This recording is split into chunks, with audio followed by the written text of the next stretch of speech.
There is something wonderfully disturbing about the dark side of the internet in Russia. Something cold, calculated, almost elegant. It is an intelligently grotesque country. Entire platforms exist, dedicated to selling products that are not morally acceptable to everyone, and they do it with a structure so organized it looks like it was made by a Silicon Valley company. It's as if it were Amazon or eBay, but on the dark side of the Russian internet. These pages have marketing departments, they run advertising campaigns, produce videos with cinematic production, and even offer guarantees that the order will arrive exactly as requested. The level of professionalism of these platforms is so high that in 2023 they managed to move close to $1.5 billion. Obviously, these pages are managed by organized crime groups who are experts in technology. But how do these markets generate so much money without being discovered? Easy, thanks in part to the Cladmen, an army of young people who sell the products using espionage techniques, making them impossible to capture. Let me explain how these black markets work. On platforms like Kraken, Mega, or OMG, you can buy any type of illegal product, fake identities, hacking services, and everything illicit that can be sold, obviously paying with cryptocurrencies to avoid tracking. When you make a purchase, the order shows you a GPS address that guides you to the location where the product you just bought is located, and that's where the Cladmen come in. These guys are the delivery people and are responsible for distributing the packages in strategic points in towns and cities throughout Russia. Boxes buried underground, packages hidden in light poles, adhesives on window frames, or even in park benches are some of the places where the Cladmen leave the products so buyers can find them without the need for direct contact. There is even a guide called the Cladmen's Bible that teaches messengers how to package and hide packages from the police and from seagulls, specialized thieves who seek to steal products hidden by these people. They even teach them how to use Russia's extreme weather to their advantage to conceal the packages.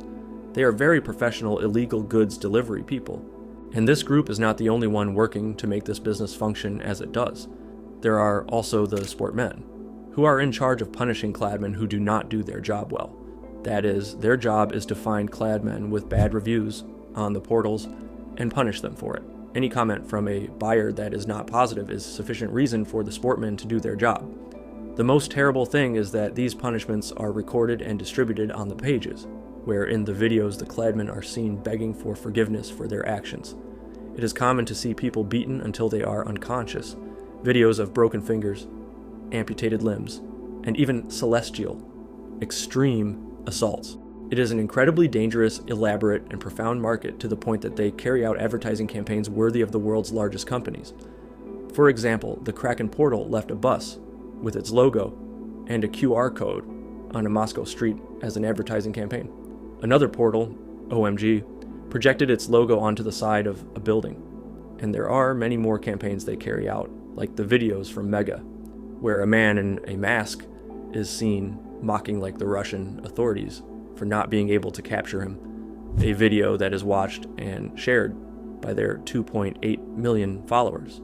These groups are just a sample of how sophisticated the dark side of the internet can be in Russia. But this is not the worst. There are organizations that go much further than selling illegal products to get money, such as the hacker group known as DarkSide. In May 2021, they attacked a small American publishing company dedicated to creating children's books and school materials. They demanded $1.75 million, and to pressure them, they released a chilling threat. They told them, literally, they released the documents including fake IDs used by abusers to enter schools. I didn't think it would scare them so much. The worst part is that the Russian authorities did nothing about it. It's as if deep down they wanted to protect them. Who knows? But what is known is that they have never attacked Russian companies or anything related to the country. I believe it's because they know that if they do, they will end up in a cell for life or disappeared. The utterly terrified publisher didn't know whether to pay, but what most desperate them was the possibility that such a sick threat could come true. Meanwhile, the hackers began to leak some of the stolen files as proof of what they could do. Internal information, employee names, emails, everything was exposed. DarkSide was not a group of amateurs. They operated with a well-organized structure, almost like a company. And from Russia, they managed to extend their reach globally. They used a business model called cyber kidnapping service, ransomware as a service, which meant they rented their tools to other criminals in exchange for a part of the ransom. That is, they not only worked for their own attacks, but also incentivized other hackers to do them. Obviously, with this, digital blackmail grew enormously, and any idiot with a computer could do it because DarkSide literally took care of all the difficult parts.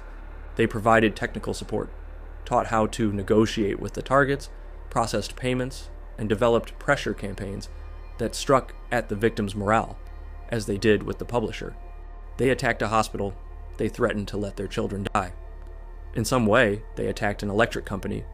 They said they were going to leave the whole city without electricity. Clearly, the money they earned was colossal. They charged about 25% of the profits for any kidnapping under $500,000, and up to 10% for kidnappings over $5 million. These people made a fortune by incentivizing others to carry out this type of blackmail. In the end, it was never entirely clear whether the publisher paid the ransom or not. I imagine they did because of the type of threat they made. The way they used the target's deepest fear to blackmail them and get the money is the most macabre part of their business model. And believe it or not, these guys are an angel next to people who show their most aberrant reality on the Russian internet, such as the case of the Academy maniacs. I won't mention their name because I'll look stupid. Two young Russians who, between 2010 and 2011, starred in a series of violent crimes in the city of Irkutsk, in Siberia. Both were obsessed with violence and serial killers, and they channeled all this hatred and desire for notoriety on the internet, using forums not only to share their extremist Nazi ideology, but also to showcase their criminal acts. They met in their adolescence, and obviously became friends because they shared things that few people agree with. In their publications, it could be observed how much they loved everything related to hatred, death, and violence, demonstrating the little empathy they felt for others. They also talked about their desire to harm defenseless people. As their obsession grew, they began to plan their crimes. These guys were pure hatred, and the internet gave them that space where they could share their beliefs and receive the attention they sought so much without being judged. In 2010, they began violently attacking defenseless people on the street with hammers, knives, and baseball bats. Any homeless person, lone woman, or person found in isolated places in the city became their victim, ending their life and leaving the body in a place regardless of whether it was public, crowded, or hidden. They were afraid of nothing, but what really escalated the seriousness of the case was the way these young people decided to expose their crimes.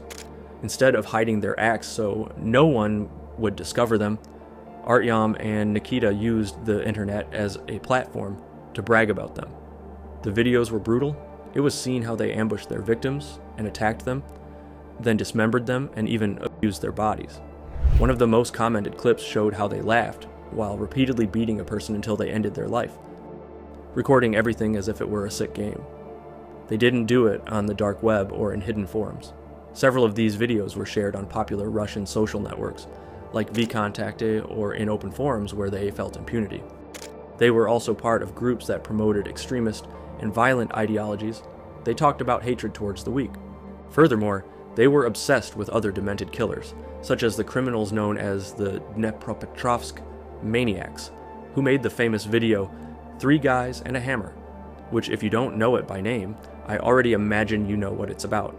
They had that same air of wanting to become a legend within a sick underground world of cult killers. They were also very cynical. During a community meeting in the city to discuss the issue of the attacks and murders that were happening, the two went, recorded the event, and even offered ideas on how to improve city security without anyone suspecting that they were responsible for the crimes. This defiant attitude of wanting to play with public perception and the police was part of their need for notoriety. Instead of hiding, they showed themselves as public figures, as if it were all a game. The use of the internet not only allowed them to share their thoughts and crimes, but also gave them the opportunity to remain hidden for a while. However, their downfall began when Nikita's uncle discovered one of the videos showing the deceased body of a completely ravaged woman. Obviously, the uncle reported it to the police and an investigation began. The digital evidence the young people had left behind on their social networks was key to discovering that it had truly been them. And in April 2011, the two were arrested. The trial was a long and complicated process. During the hearings, chilling details about their psychology and motivations were revealed. Artyom, the more extroverted of the two, had shown a total indifference to what he had done, having no feeling of guilt.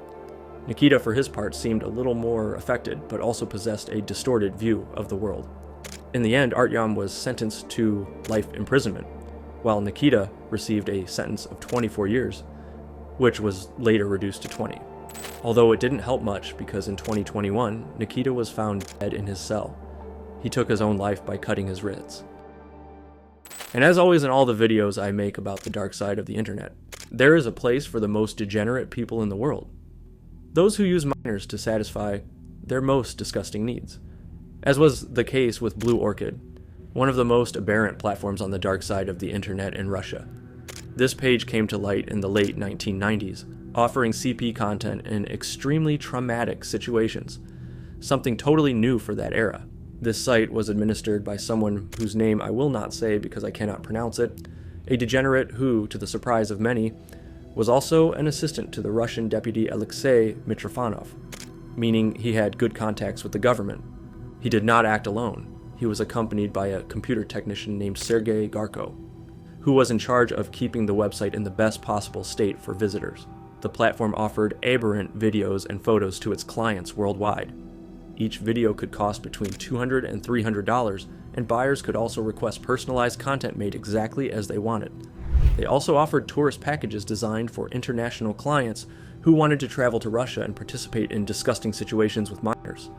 These packages included everything from accommodation to the possibility of being present during the content recording and participating in the videos. It was a kind of organized criminal tourism, and they sold it as if it were part of an exclusive service for loyal clients who paid a lot of money to the platform. It was promoted in very close circles and through strange internet forums. It was not something anyone would find by accident. It was for those already involved in that world, with connections and enough money to pay for it. The content mostly came from poor cities in Russia, where childcare is not a priority. Apparently, even entire families were involved in the production of this material. It wasn't until May 2000 that the Russian authorities began to keep an eye on the page and work in conjunction with the United States to investigate it. It was then that an undercover strategy was launched. An American agent managed to acquire material from the website, which allowed them to track those behind the network. In December of that same year, the page administrator was arrested in Moscow.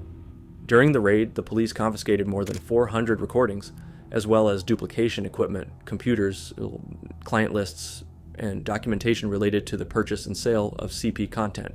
They had absolutely everything registered, as if it were an ordinary company. Shortly after, Sergei Garko, the site's technical manager, was also detained. As a result of this international operation, more arrests were made in different countries. In the United States, at least 4 people were arrested for having acquired content from Blue Orchid.